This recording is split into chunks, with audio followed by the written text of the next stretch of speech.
I want you to just close your eyes for a second. Okay. Imagine you are standing in the dead center of this massive, completely abandoned concrete warehouse. It's totally empty. Right, totally empty. It's pitch black. And suddenly, this kick drum starts up. Oh, yeah. And it is so mathematically precise and just so impossibly heavy that you can literally feel the concrete floor vibrating up through the soles of your shoes. Yeah, it's a very specific feeling. Exactly. There are no vocals, right? There are no melodies. It's just stripped down to its absolute skeletal core. It's relentless, and it feels like the architecture of the building itself has kind of started to breathe. It is an incredibly visceral, physical sensation. I mean, it's highly controlled and deeply architectural. It's really music as an acoustic environment, Yep. rather than a traditional song. Right. Now, I want you to take that cold, precise image and just completely shatter it. Shatter it. Transport yourself to a muddy outdoor field. It's 2 a.m. A completely different vibe. Totally. Strobe lights are violently slicing through the cold air, and ripping through the speakers is this chaotic, squelching, aggressively liquid synthesizer sound. That classic acid squelch. Yeah.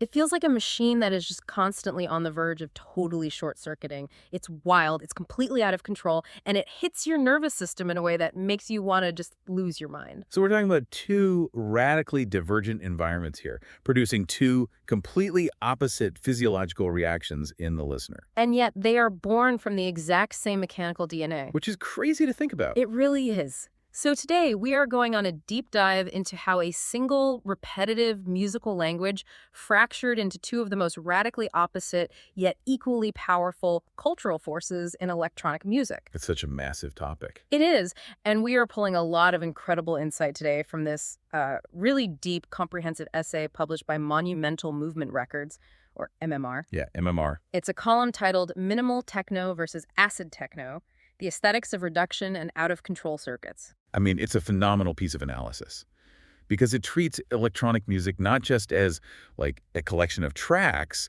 but as a socio-acoustic phenomenon. Right, like looking at the culture and the sound together. Exactly.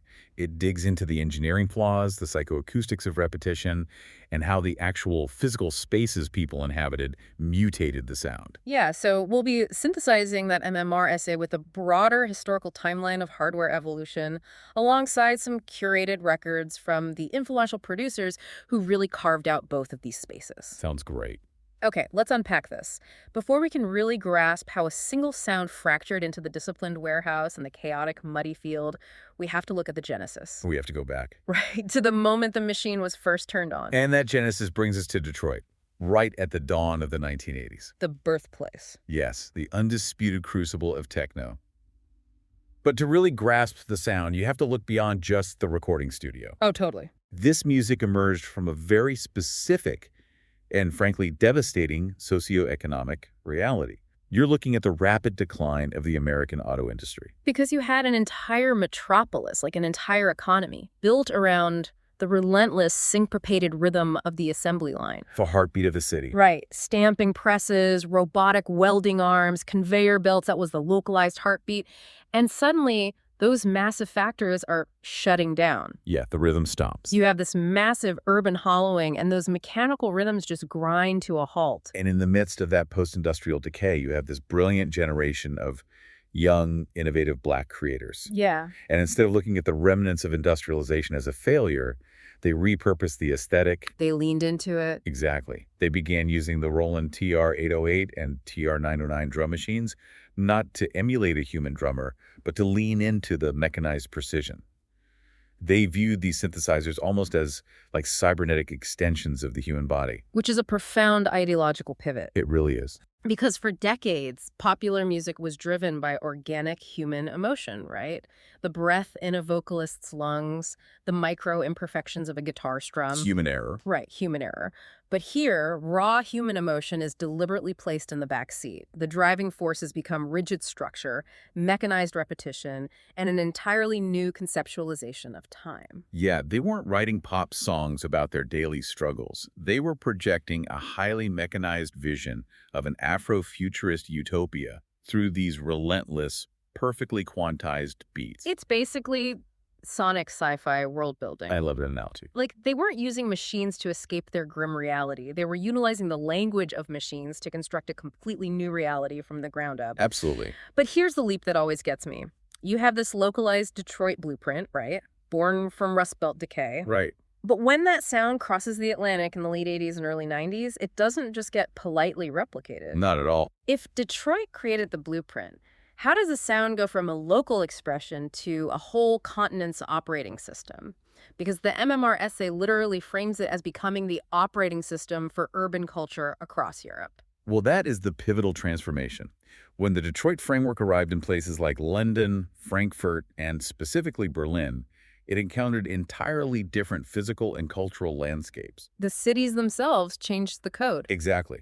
The club spaces, the actual acoustics of the rooms where people gathered, began to dictate the evolutionary demands of the music. The environment forced the sound to adapt. And that forced adaptation is exactly what tears this single Detroit blueprint into the two distinct philosophies we're talking about today: minimal and acid. Okay, let's track that first evolutionary branch. The path that leads straight into that dark, vibrating concrete warehouse. The minimal path. Right. We are following the Techno operating system into post-reunification Berlin in the 1990s. Which provided a hyper-specific acoustic incubator. The Berlin Wall falls, and suddenly the eastern side of the city is just full of abandoned infrastructure.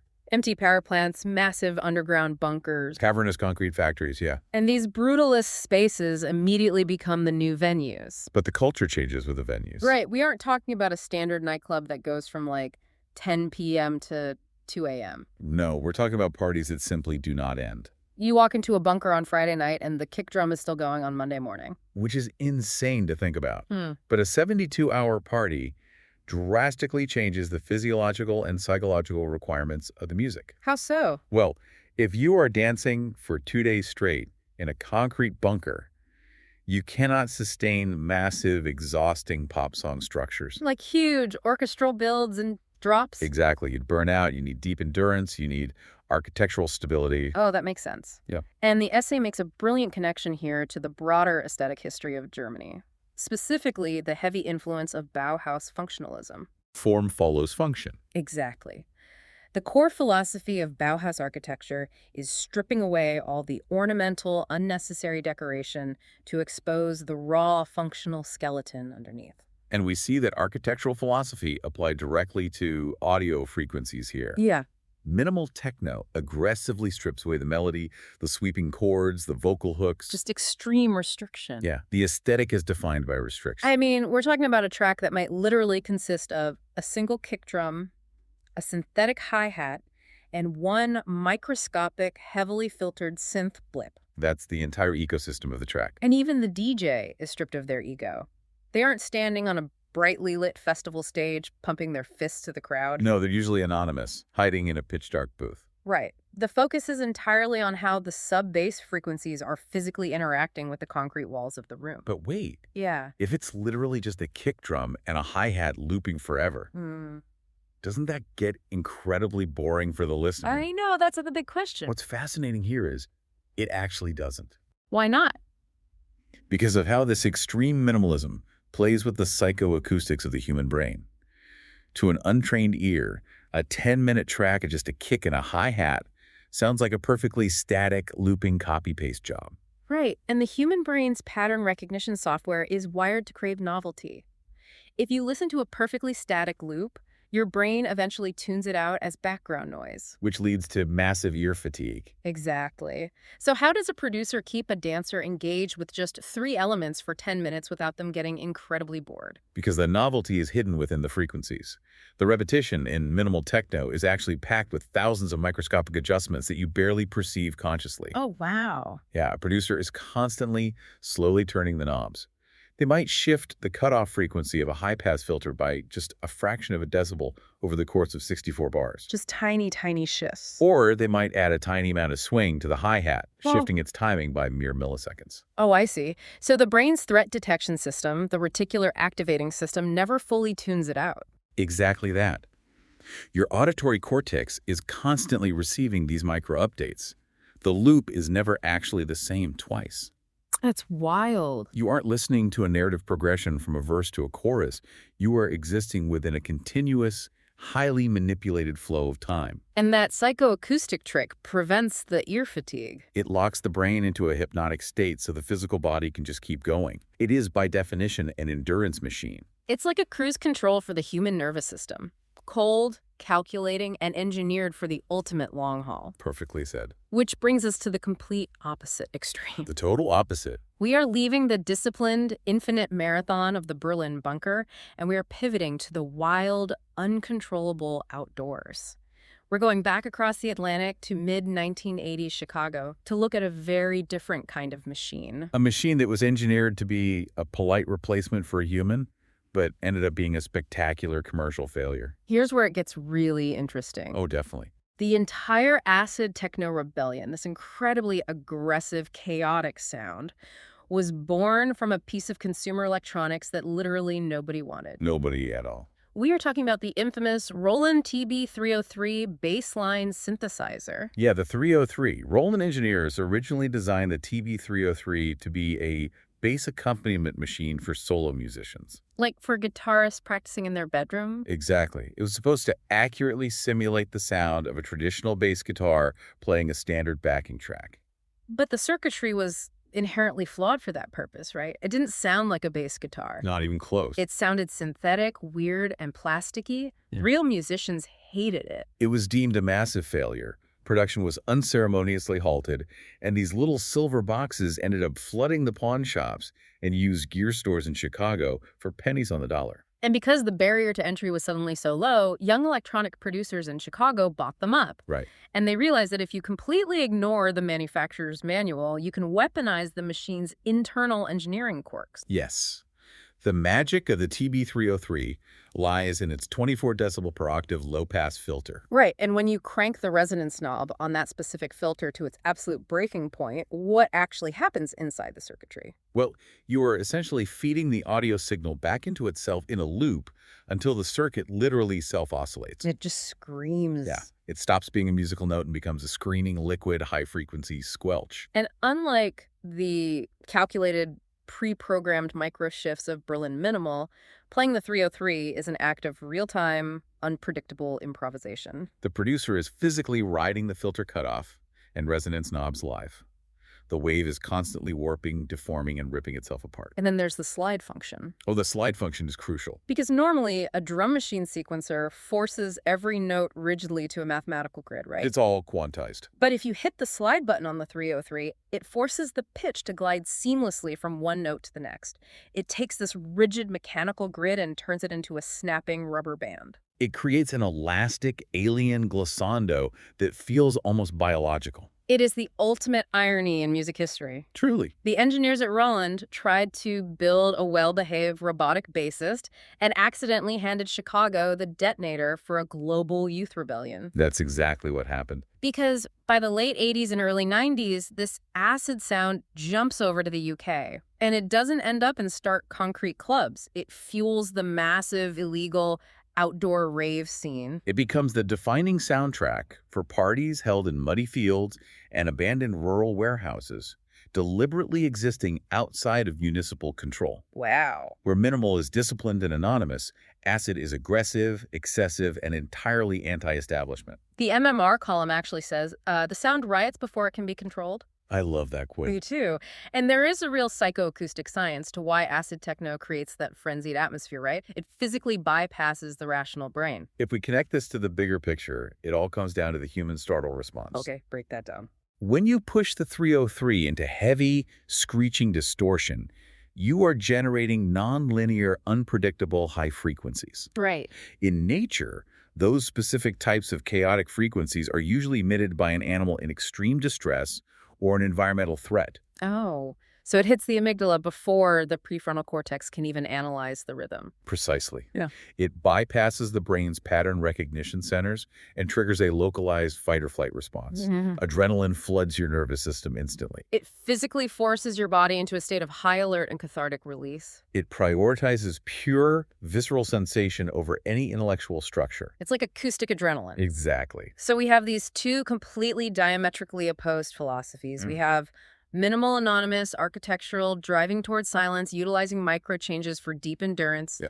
And we have acid, loud, highly distorted, driving toward chaos, utilizing self-oscillation for immediate physiological relief. Two total extremes. It's crazy to think about the timeline of how these two evolved and interacted. You look at the history, and you have acid house exploding across the UK and Europe in 1988, the second summer of love, massive outdoor raves, total neon excess. Right. But then just 3 years later, in 1991, Berlin is already stripping it back down to the bare concrete.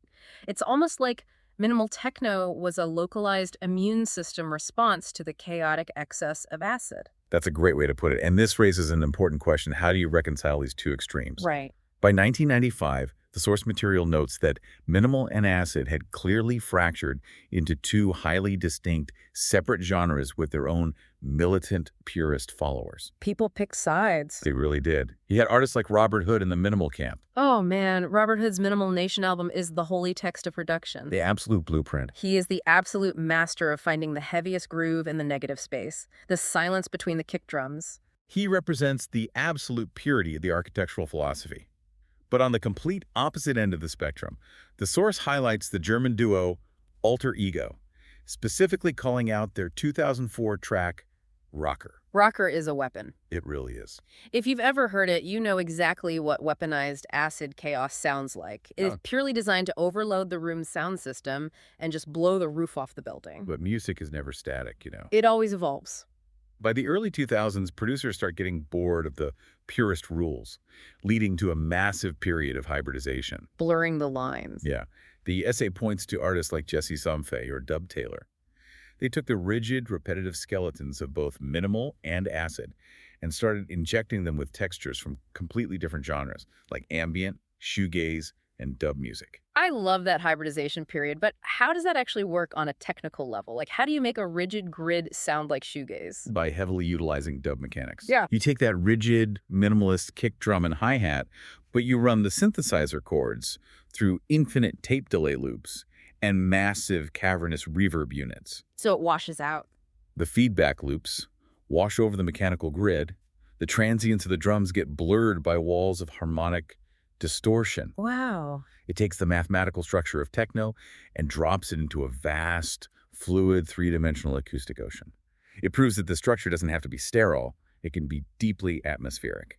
So what does this all mean? How do we synthesize these two extremes for the listener today? Good question. The best way I can conceptualize it is to look at a full 12-hour club night as a single, massive engine.